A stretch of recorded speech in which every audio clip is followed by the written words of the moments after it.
This is the News at 6. Welcome to the News at 6. I'm Hunter Funk. Administrators of a program supporting thousands of Idaho's youngest learners worry a federal shakeup could jeopardize their services. The regional Head Start office serving Idaho was abruptly closed after an order issued by Health and Human Services Secretary Robert Kennedy Jr. Our Jude Binkley learned cuts are impacting the local Head Start programs across the state. Jude. That's right, Hunter. Head Start is a federally funded program that funds readiness programs for infants, toddlers, and preschool-aged children and families with low income.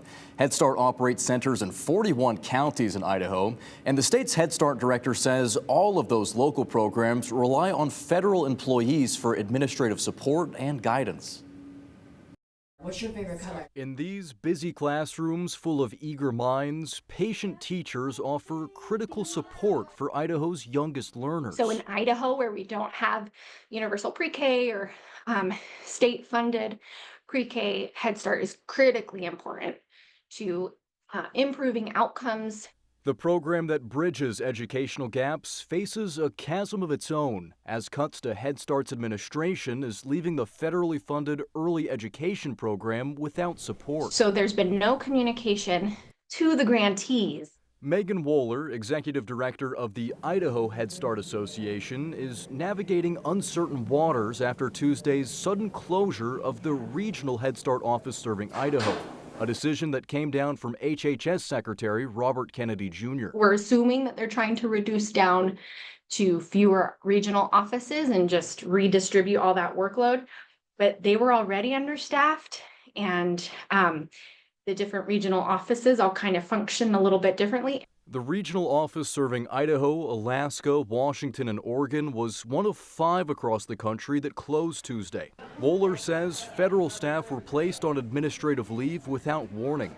She says local Head Start programs rely on help from federal employees. So the cuts create ripples that extend into classrooms. But these federal employees provide different types of supports to the grantees. So there's a fiscal specialist, a program specialist.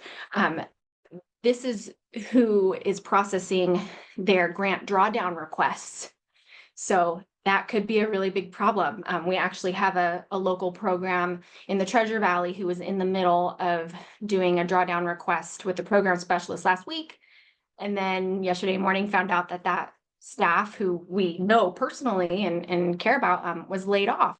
For the 4,000 Idaho children whose educational journeys begin with Head Start, the timing couldn't be worse, as the financial and operational disruptions threaten the quality of services they depend on. We're definitely worrying that program quality will suffer because there are going to be fewer employees with much more workload from all across the nation. With federal support lines suddenly severed, local Head Start programs are forced to wait for word on what will happen next. We have no idea.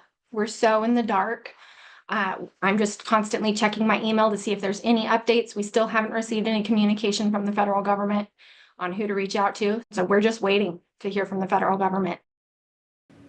Woller says the regional offices make up only about 1% of Head Start funding. And Hunter, she says a less than 1% reduction in spending really isn't worth the disruptions they're seeing and the impact those disruptions have on Idaho families and children. Yeah, I'm curious to see what happens next. Thank you, Jude.